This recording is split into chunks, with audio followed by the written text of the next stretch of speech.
প্লাস্টিকের বোতল আর ফেলনা নয়, তা আনছে বৈদেশিক মুদ্রা। ফেলে দেয়া প্লাস্টিকের সামগ্রী প্রক্রিয়াজাত করে রপ্তানি হচ্ছে বিভিন্ন দেশে। এর সঙ্গে সংশ্লিষ্টরা বলছেন, সরকারি পৃষ্ঠপোষকতা পেলে ক্ষুদ্র এই শিল্পের বিকাশ ঘটানো সম্ভব।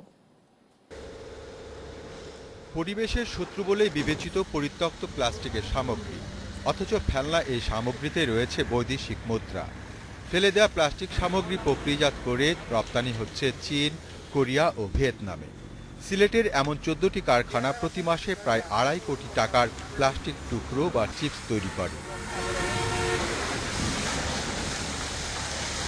পুঁজির অভাবে সিলেটের ক্ষুদ্র ব্যবসায়ীরা সরাসরি রপ্তানি করতে না পেরে তা বিক্রি করছেন ঢাকা ও চট্টগ্রামের রপ্তানিকারকদের কাছে।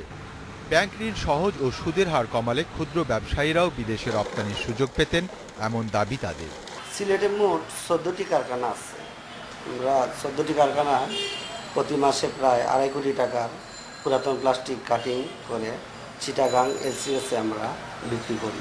ঋণ নিচ্ছি, ঋণ অনেক সুদের হারটা অনেক বেশি। কিলিগা এখন বর্তমানে আমরা 13% নিতেছি। এটা যদি আমাদের 5% অথবা 6% হতো, তা আমাদের জন্য অনেক ভালো, অনেক লাভবান থাকতাম আমরা। পুরনো প্লাস্টিক প্রক্রিয়াজাতকরণের এই কারখানাগুলোর স্থায়ী জায়গা না থাকাকে বড় বাধা মনে করেন স্থানীয় ব্যবসায়ীরা। সরকারি উদ্যোগে জায়গার ব্যবস্থা করা গেলে আরও প্রসার ঘটত এই ক্ষুদ্র শিল্পের।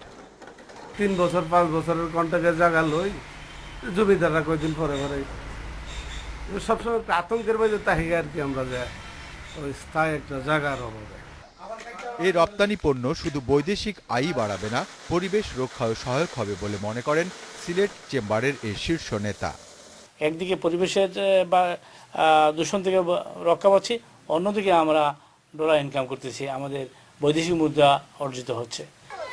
ক্ষুদ্র এই শিল্পের প্রসারে সরকার এগিয়ে এলে কর্মসংস্থানেরও সুযোগ সৃষ্টি হবে, এমন প্রত্যাশা এই শিল্প সংশ্লিষ্টদের। Independent news desk.